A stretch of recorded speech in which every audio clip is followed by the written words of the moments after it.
Yo, what it is, YouTube? Is your boy DC coming back with another bullseye of a video here today on the channel. We're gonna be doing a tiers list, the best vocal reverb plugins. If y'all like this video, don't forget to like, comment, and subscribe. Let me know what you think about the list. What's your favorite reverb? Let me know in the comments. I would love to hear. And also, if you want to support the channel, check the links. And in the comments, let me know what you think about these type of videos. I see y'all been liking a lot. We got the different tiers, mix and master being the top tier. Those are the best of the best. Rough mix, reverbs that are good enough for your demo, but might not, might be a step ahead of just, the vocal template. These are reverbs that are good enough for just pretty much the template, but you might change them later on. You have the debatable, which is like the stuff that you hardly use right before you delete it, which is at the bottom. First reverb we're going with is the Valhalla Vintage reverb. This is incredible because of the different algorithms and the way you can sculpt a sound space between the halls, the play, the sanctuary. The chaotic algorithms are probably my favorite because they're just really wacky and stuff. And I like the chamber, especially too. Chambers help add a little bit of presence, so that's why I'll put that at the tippity top on the mix and master tier. Then we have the Valhalla plate, which I'm gonna put at the mix and master tier as well. With the Valhalla plate, I like how you can change the size of the plate and also the width. It has like a, sometimes people put like a S1 stereo imager, but this plugin already has a built-in width mode. The EQ is dope too because rather than just like a local or regular filter, it has a shelving EQ. So I really like that a lot because it produces a different type of sound. So that's why I'm gonna put it in the mix and mastering tier. And yeah, I think it's pretty good. So after that, we're gonna have the Manny reverb. I think this is a really good reverb because it gives the ability to have distortion, phaser, and all that stuff like that when you're tracking. You can't really go into the knobs too deep. So that's why for me it's always only on like vocal template. You feel me? And I also like how it integrates some compression in there too, but it doesn't tell you like what it's doing with the compression, as in like is it attack and release wise, how's it making the reverb move and stuff like that. So yeah, I think it's pretty good, but that's for me, it has its limitations and it's an old plugin. After that, for the R-Verb, I'm gonna put it in debatable. I use it once in a while. Actually, I'm gonna put it in delete. I think that's a great reverb to start off with, but sometimes even the stock reverb in your DAW is gonna be better than R-Verb. When I want to spice up R-Verb, I click on that little top button right here. You see like at the top part of the R-Verb, and you can pick hall 1, 2, 3. You can pick the different ways of the reverb decaying and stuff like that. All right.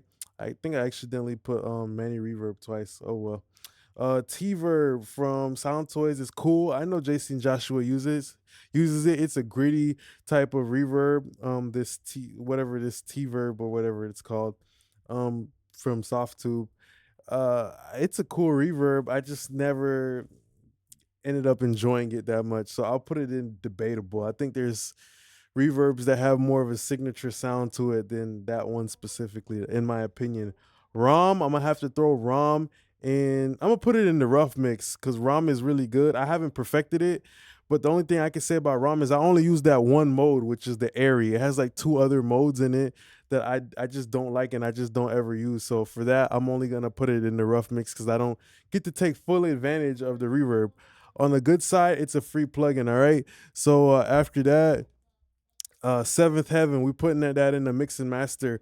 That's a great plugin for the chamber specifically. Sunset Chamber, AM reverb, all that stuff like that works very well on the it works very well on the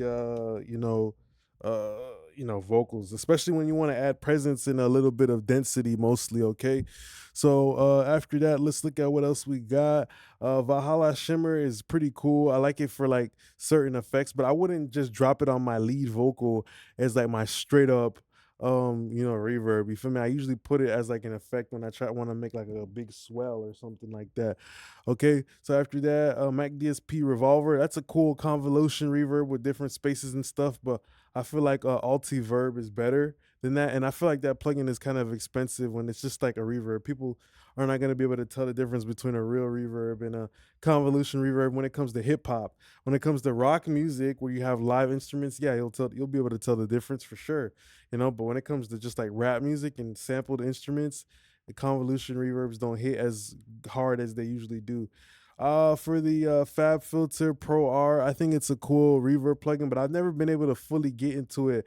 I think it's like one of those plugins that suffers from giving you a little bit too much in terms of like that wacky EQ and all that stuff like that, and like playing with the how the reverb like decays and all stuff like that. It's cool, but sometimes I just want a fast reverb, and sometimes something simpler is better, and that's why Valhalla Vintage is one of those great plugins because a beginner can use it, and even when they do become a lot better at mixing, they can still take advantage of it in more ways. Valhalla Room is gonna go in rough mix. You don't always need to use a room reverb because the room reverb mostly brings out the low mid resonance in a vocal. So I think it's cool. I like to use it on snares and pianos and stuff like that too, but it's only when I need a tight, really tight reverb. I almost kind of use it like an EQ move because the reverb is usually like a third of a second or half a second or less. So I usually kind of use it like an EQ move to kind of give like some density through ambience. All right, pure play. I mean, man, a lot of people when I used to put this plugin on my mixes and send them out, for some reason, everybody used to just hate this. I think maybe because it's such a great recreation that when you have like a vocal, like a rap vocal hitting a reverb like that, it might become a little bit too brashy because rap vocals are pretty bright. And as that bright vocals going into this type of plate, it creates like a cat scratching up against a scratch pull, a teacher with some nails on the chalkboard type of situation. So maybe that's why people didn't like it.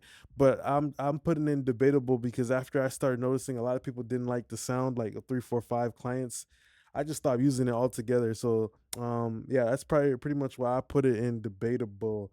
Then we have super plate. I think super plate is pretty good. I mean, you got different plates modes, and you can also drive with different preamp types, like two preamp, different types of distortion prior to hitting the plate, so you can get some pretty dope effects and some pretty like almost kind of like aggressive type of sounds with it, in my opinion, depending on the way you drive it. So that's why I went with that on the rough mix. It's very good. But the fact that it's only just the plate reverb and it can't do other things, like even Valhalla Room can turn into a chamber or whatever, a long reverb, and just like different sounds. Um, that's why I put it right there. All right, so T verb is really good. That's when I want like a dry reverb. The eventide T verb is really good because you have like you can play around with the mic stand and stuff like that. It's kind of like trying to emulate the reflections of a room. So for me, it's kind of like almost like an early reflection type of generator. Like it's not with that reverb, you're not gonna like hear this crazy long tail. It's just like that short type of ambience that works good if you have like real instruments or you just want something to feel real. So I like that too because I can use that and abuse that plugin to make my vocals a little bit more up forward. I enjoy a spring reverb. The AKG is a great one from the UAD, but I don't always need spring reverbs. It's just when I want that specific grungy, dirty sound. But yeah, this is a really good reverb. If just because the fact that it's only a spring reverb, I put it in vocal template, but man, it's a hell of a spring reverb. If this was only a spring reverb list, it would go at the mix top with the mix and master. The UAD pure the UA this UAD play is really good. I like the way it shimmers. I love the way it sounds like really natural, and it works great on singing vocals. So I'll put that on the rough mix portion. Capital Chambers, I'm gonna put that in the mix and master. I like how that sounds on ad libs, or especially when people are singing and you have different chamber modes. You can affect the length. It has a lot of stuff built into it with the filters, the treble, and also you can really dial in the sound, a widener, all that stuff like that. And I love that. I'm gonna put the AMS reverb at the top. I love how that reverb plugin, it also has short delays. It has the non-lin, which is like a very important type of setting, especially when it comes to vocals. You just want to make them feel a little bit bouncy and awkward. I like you using non-lin reverb. It has the chorus. It has a bunch of different stuff in it in terms of reverb, and it has a warm, familiar sound that we know from Dr. Dre and Eminem. So that's why I'm gonna throw it right there at the top of the mix and master list. And the SP 2016 is cool, but it's for me, I would only put it in the vocal template as I feel like it's great for short reverbs, but when it comes to trying to get that long, expensive, lushy tail, I kind of feel like the SP 2016 lacks there. So what do you guys think about this list? Is there any other reverbs that you guys want to see next time? I just want to say thanks a lot for being a great part of my YouTube family. Don't forget to like, comment, and subscribe. And I want to say appreciate you guys now. Peace.